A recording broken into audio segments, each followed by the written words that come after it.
So thank you, everyone. Welcome to this panel on the different VMs. My name is Rex Kirshner. I am a host of the Expansion podcast, which is Blockworks' latest podcast on the modular ecosystem.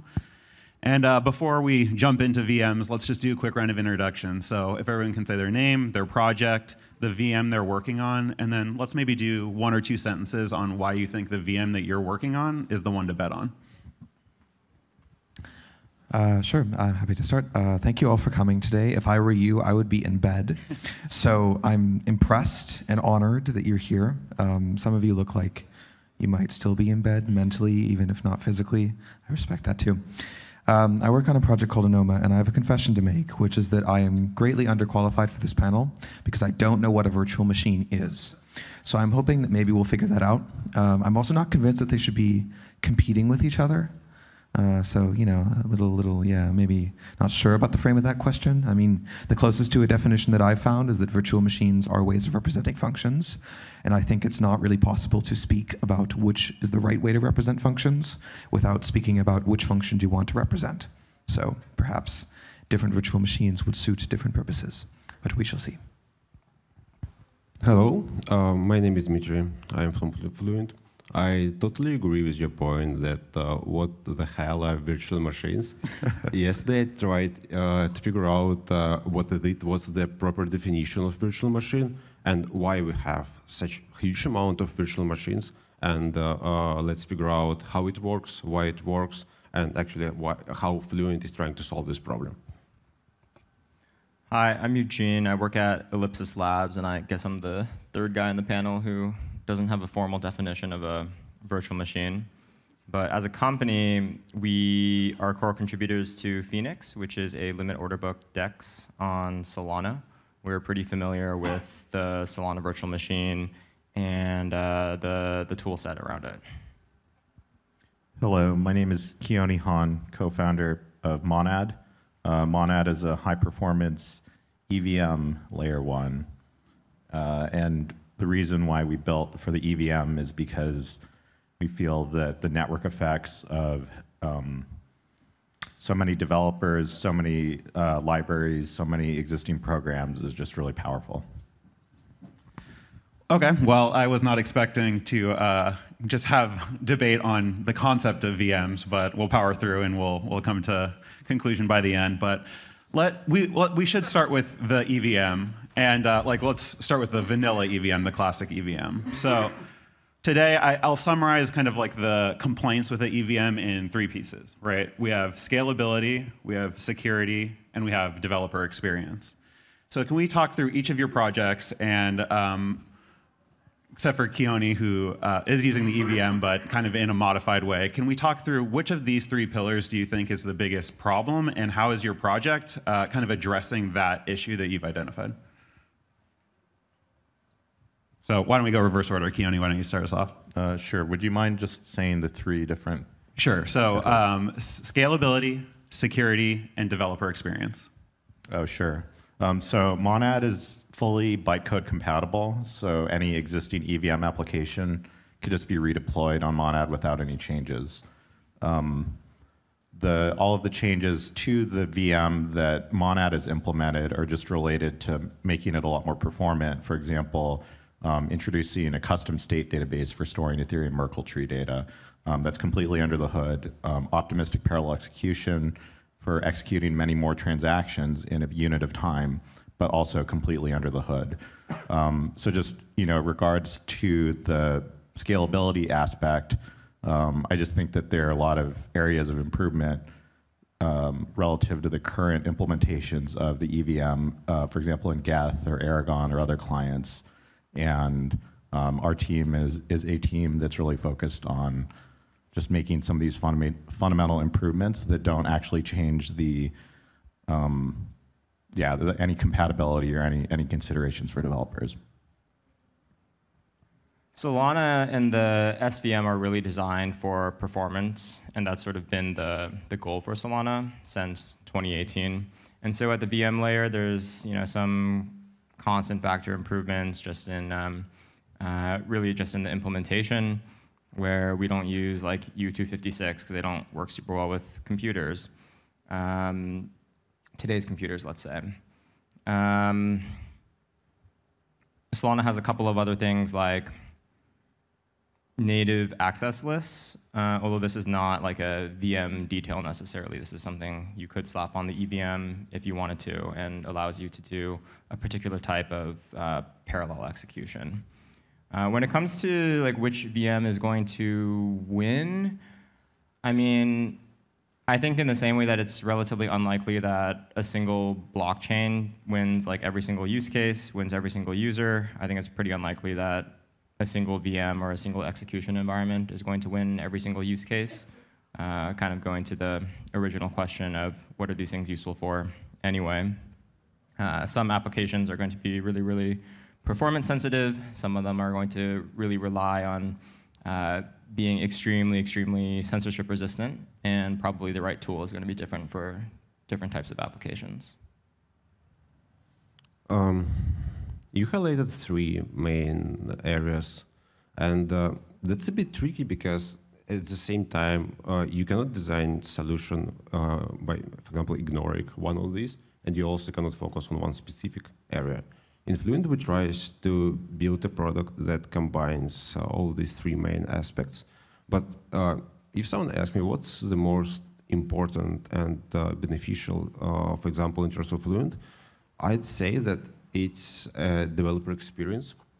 And I have a reason for this, because there is a giant problem, and maybe I think it's even a giant gap in misunderstanding of what is VM, how it works, and why do we actually need to have these tens of different VMs? Because they're all designed for specific needs, for specific tasks. In Fluent, we don't want to invent new VMs. Actually, we do, but we don't expose it to developers. We disallow developers to interact with our VM internally. Instead, we say that you must use only toolset you know, only toolset that already exists on the market, and you can combine all these toolsets together by translating into our special VM. And this is how we try to enhance developer experience. And at the same time, for example, scalability is extremely important for projects, starting with, let's say, like Fluent is ZK-based, and it brings scalability opportunities for chain to be semi-centralized and be scalable simultaneously. So I think we've been psyoped, maybe by the editor of the virtual machine Wikipedia page. If you go to the virtual machine Wikipedia page, it describes a bunch of these designs from the 1960s. And in the 1960s, computers were all mainframe computers. They were in like university laboratories. And there were very few computers. They were like big, and they consumed a lot of power, and they were expensive. And universities, being nice, wanted to allow their staff, many different staff, to use these computers. So they created these kind of time-sharing services, particularly time-sharing services for computation, where people who wanted to do compute jobs wanted to run them on the mainframe computers, maybe even have those compute jobs interact with each other, would submit job requests, they would send them all to the mainframe would like schedule them and execute them in order, because it was trying to share this resource of computation. And even if you look at something like the EVM or the SVM, they are modeled after the same basic understanding of the problem. And I think that understanding of the problem was perfectly suitable for 1960s mainframe computers, when what you wanted to do was share computational resources. I'm not convinced that it's suitable for our problem. I mean, we haven't really defined what our problem is, but to take apart the EVM for a second, to me, the EVM consists of 3 things. It consists of a state architecture, how state is stored, how changes to state are authenticated. It consists a state architecture. It consists of an instruction set. This is like how computation is represented. So add, multiply, 256-bit integer types that I would call part of the instruction set. And finally, it consists of a message passing model, which is how programs send data and messages to each other. And in the EVM, this is accomplished by the call opcode and its various variants. And these 3 things are coupled together in the EVM, but it's not clear to me that they're necessarily coupled together at all. So one thing we've done with our project called the resource machine is split these 3 aspects apart. The resource machine is a state architecture, but it doesn't fix a particular instruction set or message passing model. So you could still use the resource machine with the EVM or the SVM just as an instruction set to represent functions, and you can pass messages, I don't know, however you need to pass messages on the intent gossip network through solvers to figure out a satisfying solution and just publish that as a transaction. I don't think the resource machine is the only way to split these three components apart. You could do a different architecture. You could do many instruction sets. When you split them apart, they're not tightly coupled. They're not one-to-one coupled like they are in the EVM. And you could probably do many different kinds of message passing models. So I would be interested to see a lot of investigation in that direction. I think it's really hard to say what the right VM is without defining a problem. To me, the EVM's problem right now is that it hasn't defined a problem. Apart from the world computer, which is a meme, it's unclear what the EVM is trying to do. What is the machine that it's aiming to virtualize? Is the machine one blockchain that wants to share, that wants to provide abstract computational and storage resources? That's maybe what it originally was. But with rollups, with kind of layer ones being used mostly for proof verification, with a lot of computation happening off-chain, and with just the very structure of the gossip network implying that no one other than the person actually, proposing the block can really guarantee the results of execution, absent some more complex models, but still, random nodes in the gossip network can't. I think the EVM has a sort of definition that's misfit to its actual deployment scenario. And if we want to fix it, we first kind of need to clearly define the bounds of what the machine is that we want to virtualize and to whom. Keone, did you want to say something? Yeah, I mean, definitely appreciate that kind of breakdown of the EVM into several components and the effort to try to reimagine what it would look like if we, took the burrito apart and made a burrito bowl instead. But I think just to state it very clearly, the way that, and we all know this because we all interact with Etherscan, and we see a block and we look into the block and it has a bunch of transactions, and then we look at one of the transactions and it's interacting with a particular smart contract. I would just say that at the end of the day, that's a pretty easy to understand computational model of just transaction-based execution, where a transaction is depositing money into your virtual bank account, like a lending protocol or something like that. So it's not totally abstract what a VM is. A VM is a sandbox for executing a program using a standardized instruction set, like you said. And then, this gives us building blocks. We can build out more complex, an entire Lego castle from these individual bricks. Yeah, I mean, just here, gotta take that off. Just I did not realize the concept of a VM would be controversial for this panel. And look, I come from the, school of VMs that, I learned what a VM was from Parallels. I have a Mac, I wanted to play Windows games, and that's how you did it, right? And so you could say well, what's the point of this virtual machine? And it doesn't have a purpose, and it's just general purpose Windows. But the point was that I had access to it, and that I could start putting my actions and transactions into it. And so. And you had applications that you wanted to use, right? That were written for this VM in some sense. Parallels, written for Windows, right? Sure. Yeah. Yeah. So again, what I see at the VM is, and maybe we need to come up with new vocabulary. There's a good space for new vocabulary, but it is just the environment on which your smart contract, or sorry, your blockchain actions just happen within, right? So in the EVM, that is this well-defined space. The SVM has a well-defined space that are not exactly the same, but they're the computing space. By the way, according to, you called it vocabulary, I think this is the perfect term that can describe the problem we have right now, because what we know today, we even cannot call EVM a virtual machine, because technically it's not a virtual machine. I'd name it specific context-dependent execution environment with specified instruction set. Yeah. Because from the, you provided an example of parallels, it's more about emulation, it's a hardware emulation problem. And it's quite different because in blockchain, we don't have a hardware emulation problem. We have a sandbox execution problem. Yes. And the way how we can pack it efficiently into one place and execute. And the question is, why do we all develop on EVM?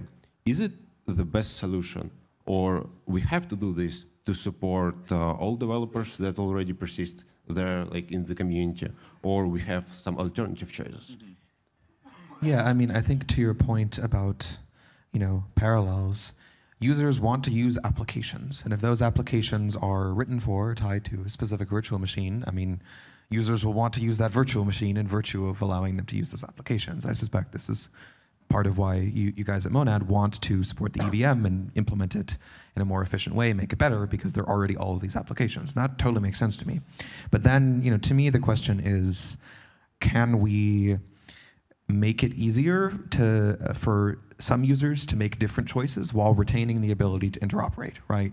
These VMs, if we take them, there are many specific choices, let's say, specific choices of state architecture instruction set. They have different trade-offs that make sense for different applications. And, developers are like quirky, and maybe they will just be attached to particular VMs. There are a lot of people who really like this language called Knock, used by Urbit. And, it's interesting. It's very quirky. So maybe we should let developers have their diverse preferences, keep them happy.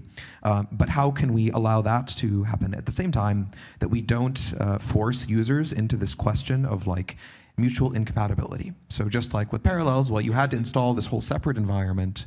You had to, make a virtual desktop, and I haven't done this in years and years and years, so you're testing my memory here. But like, I mean, to me, this is like a pain in the ass. Like, wouldn't it be nice if you could just run the Windows applications in Mac, right? What if the operating system handled this compatibility and interoperability for you?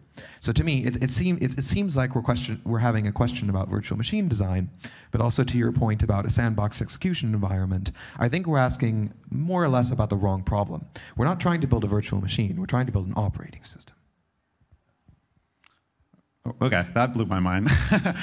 I do think this is a good opportunity, and we'll borrow from Fluent. And so, Dimitri, I'd love you to speak on this. But can you talk through like this new concept of blended execution? And we'll just give us a little bit of a definition, and then we'll have some questions for the panelists. Yeah, the concepts of blended execution is to try to find a way. It's literally a way how we can represent all VMs using only one function, using only one VM. So is it possible to create a VM that can solve and emulate or simulate all these environments in one place? So yes. Yes, it's possible, yes. And we also think that it's possible because if you try to imagine how your application works, like if you try to support EVM, SVM, and all these other VMs, all this standards language, your mind is blowing because you understand you must implement thousands different standards. It takes years to implement, and it makes no sense because during the implementation period, new standards appears, new versions appears, and you cannot support the circuits, you cannot support this code base. It's super complicated. But what if we try to define a new way how you represent your application through a transition? And if there is a language that can simulate everything, that can run everything, then you can use this language, for example, to simulate itself. We call this language RWASM. It's an internal tool inside Fluent. It works under the hood of the Fluent, and it used to formalize how we prove ZK transitions for all languages, and we do so-called like downcasted ahead-of-time compilation from all these binary representations into one binary representation, and we use this binary representation to prove itself and to prove all and simulate all execution environments in one place. So developers can take any tooling they want, any language they want, any virtual machine. Actually, we don't care about languages. We care about execution environments. And if you have Solidity, Viper, etc., you have some standards. We don't care about standards at all because we support execution environment. If we have something that is on the lower level than standard, then by implementing this layer, you have standards as a default feature. And also, of course, all the languages like Solidity, Viper, etc., it's like a side effect of your product. Do you handle or do you try to handle program interoperability? And how do you do that, if so? So this is the giant, I think, question about how this model works. Because the most difficult thing is to handle interop between these different execution environments. And in Fluent, we don't know what execution environment you use, actually, entirely. We have only one language, RWASM inside. We have only one virtual machine. that is absolutely closed for developers, and they cannot use it and they cannot interact. It's a side effect of the development process, of the compilation, of the translation unit.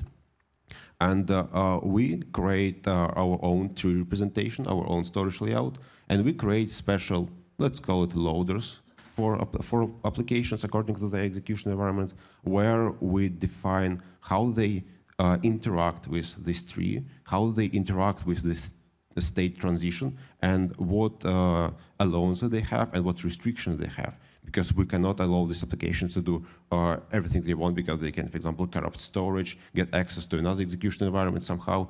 And we, during the compilation process, we inject all these restrictions, all these constraints into the loaders of the execution environments. So, yeah, let me add one thing. You can build something like you can create application using EVM, using Solidity, let's go. You can create application using SVM, and they can share same balances. You can do native interop between these apps. The only thing you need to carry is ABI encoding. So we don't care about ABI, of course, because it's. I can explain why. Because it's specifically developers' problem. They all think that, these chains, these platforms, execution environments has different ABI, developers cannot interact. But if you develop an app using Solidity language, how do you interact with other apps on Solidity? Of course, you specify ABI. You must know the language you use to interact and what language developer of the application use if you want, or for example, some specific library you want to interact. And what's the difference if I specify Solidity compatible API or some other API, for example, Borscht compatible API, or some like Solana compatible API? So there is no difference for developers. Syntax may changes a bit, but it doesn't affect the development experience significantly. Great. So my brain doesn't have very many wrinkles. Let me try to regurgitate back to you what you said. Tell me if this is right. Or the effect of what you said, which is, as a developer, if I want to deploy into Fluent, I could write my code in Solidity, or I could write it in Rust or another language, and Fluent in the background takes in all of these binaries and then presents the users that this is one unified computing environment. Correct? Yes, correct. And like that, incredible, thank you. And like to me, this is like clearly where the industry is moving, right? We just, whoever was here yesterday saw Ed Felton, I believe, from Arbitrum, talk about Arbitrum stylists, and this is like the exact direction that they're going, which is to realize that, there's not that many Solidity developers. There's a ton of Rust developers and a ton of C developers and C++ developers. And so I guess my question for all of you guys is, is this, for me, this is the clear trend of where the industry is going, but is that how you see it? Do you see that these execution environments are kind of this developer weird thing that we have to deal with now as just growing pains of blockchain computing, or is this an important paradigm that will exist in 10 years and 50 years, and we'll understand what the EVM versus the SVM and be having those debates when we're grandparents? So why don't we start up from Keone? I'll just mention that JavaScript is still the backbone of most interactive web apps.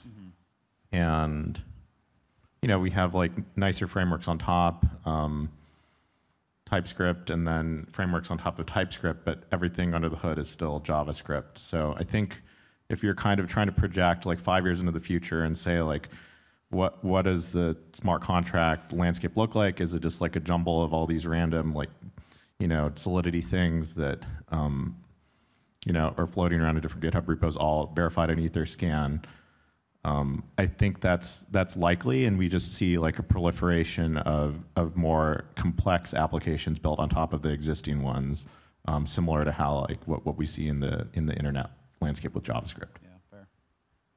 Yeah, I think this is very path dependent. There are also previous web frameworks, web languages before JavaScript, and I don't think it was clear a priori what was going to reach escape velocity. And there's a lot of these sort of constant factors that matter here. One of them is the hardware itself, the computers, the browsers now have access to so much more resources than they did before, to the point where the average shitty JavaScript developer like myself can still build a web application that mostly works. And the tooling has also seemed to reach some sort of escape velocity, which is where, in my mind, the EVM has the biggest advantage today. I think the total number of developers just doesn't matter whatsoever. If you're bullish at all on crypto, you should expect the number of developers in the future to be at least 2 orders of magnitude higher than it is today. And then where you're going to get the runaway network effects potentially is going to be on the developer tooling and developer onboarding. I think one very important statement from my perspective, we cannot fight against developers' needs and requirements. No matter what tool set you provide to them, they all the time use what they want. And you cannot limit them with a number of VMs and say, oh, you must use this, and this for your needs. Because you cannot, like, the number of, so if you can create all these VMs, you also can create an app that doesn't fit into one of these VM, and you'll need new VM. You highlighted the great example of JavaScript. I like to call JavaScript a machine code, because in some way of how you think about Chrome, it's an operating system, and it has its low-level machine code, it's JavaScript, because it's the simplest thing you can develop and use inside your Chrome browser. And Google tried to replace JavaScript for several times. They tried to use Dart as a foundation language for development, but under the hood, they literally translate all the time everything to JavaScript, and JavaScript is the most weird machine code ever created, because it's not natural to have JavaScript as a machine code. It makes no sense. But this is what we have. And today, if you want to create new solutions, you must always worry and think about developers and about execution environment you have. Like Google Chrome developers or like all browser front-end developers, they are locked to use JavaScript, and there is no ways how they can like get away from this. They're trying to mix it, for example, with WebAssembly to let developers develop, for example, UI using JavaScript and develop highly loaded apps using WebAssembly. This is very similar, for example, what Stylus is trying to achieve. And you can use EVM. That is like, let's say, an important legacy to have. And also you can expand functionality using WebAssembly. But we're trying to think even further, because what if we don't want to limit developers with 2 languages, with 2 execution environments? What if we can like let them define the execution environment they want? If they want to develop something that is not supported by, for example, Stylus, they are limited with functionality because they need to wait Stylus to develop this. But using our like translation approach, we can let developers to create their own execution environments and create apps for these execution environments. If one new VM appears, they just create translators into our low-level representation. They create simulation toolset, and that's it. Developers can start using this, and we think it can be the future, because we don't want to limit developers. We want to help them to use the same environment, to use the same tooling, and we want all developers persist in the same state, in the same place. Yeah. I mean, to me, the question is, what are we trying to provide here? And in all of the examples that you've given of parallels of the EVM, of your kind of blended execution environment, it seems to me like what we're trying to provide is interoperability in 2 ways. We're trying to provide, one, interoperability between applications. Applications need to share some kind of environment, some kind of operating system, especially when they don't always trust each other, in order to facilitate interoperability of state, messages, etc. And 2, we're trying to facilitate interoperability with an existing base of programs, developers, the stuff that people have already written in Solidity for the EVM, the models that developers already understand. And I think we will continue to want both of those kinds of interoperability. I think this question does not relate to many of the aspects that are often bundled under the term virtual machines. In particular, it doesn't relate to the instruction set. Nobody cares about the instruction set. What's the instruction set? You said that JavaScript is a kind of machine code, which I think is true and funny. But also, you know, Google sank boatloads of money into their just-in-time JavaScript compiler, and it does random things that I guarantee no one in this room knows unless you work for Google on V8. then I'm impressed and wrong, but probably not. Come find me after. And the reason that you don't need to know it is that they have abstracted the right things. Developers can write JavaScript. I mean, the web browser APIs are not great, but they're there, you know. At least there is an operating system environment. And Google sank their money, which they have too much of, into a lot of compiler engineers to at least try and make your JavaScript run kind of fast most of the time. And, you know, it works sort of well enough. And I think that is much more likely to be the world that we'll see. Maybe there will be some you know, low-level formats that for whatever reason or another are kind of standard just because it makes things simpler. But developers will not need to even think about them if they need to think about them. And we're on this panel in another 60 years as grandparents still talking about minutia of virtual machines. Yeah, then I think we need to re-examine our lives. Okay, well, you kind of cut off my last question to the legs here, but I'll ask it anyway, which is, you know, a buzzword right now in this point of the narrative is abstraction, right? Like chain abstraction, account abstraction. And I guess like my question for you guys is like, do you believe that we're inevitably going to reach computational environment abstraction? And to that effect, like how important is the VM, and like can you build a business with your differentiating factor being, you know, your VM or tweaks to your VM or that kind of thing? Or if we are really going down a computational environment abstraction, like roadmap, like is this stuff really relevant, or is this kind of implementation details that a developer will see on like page 12 of the docs? So why don't we go in forward order? Chris, take us out. Yeah, I mean, I would say, to me at least, computational abstraction was invented by Alan Turing. So I think we're like doing okay there. We don't necessarily need to reinvent that one. Perhaps we can build some better compilers. What was the second question? Sorry. So do you believe in this computational environment abstraction, and is the VM a differentiating factor that you can build a business around? Right. I mean, whether or not you can build a business around something depends on what kind of world of money and of finance in which you operate.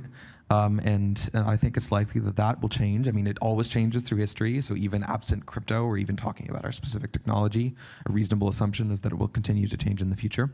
I mean, to me, like compilers are useful. Like it saves energy to have more efficient compilers. So I would be very happy if we come up with ways of organizing our financial system that make producing better compilers viable businesses, at least for some people, maybe not everyone. If everyone's producing compilers and no one's producing potatoes, we're in trouble. But we probably want some resources dedicated towards that.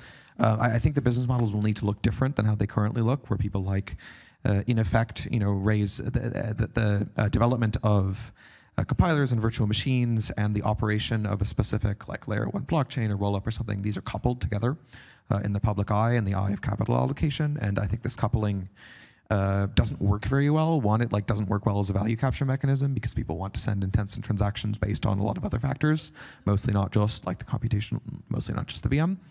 And two, it doesn't work well in terms of actual capital efficiency because you have a lot of like wasted duplicate efforts, and then you try and create gatekeeping effects, so people will send transactions to your chain or whatever. So I think in general that's a pretty terrible system of financial coordination, and we should probably seek to replace it in order to get better compilers and more abstraction.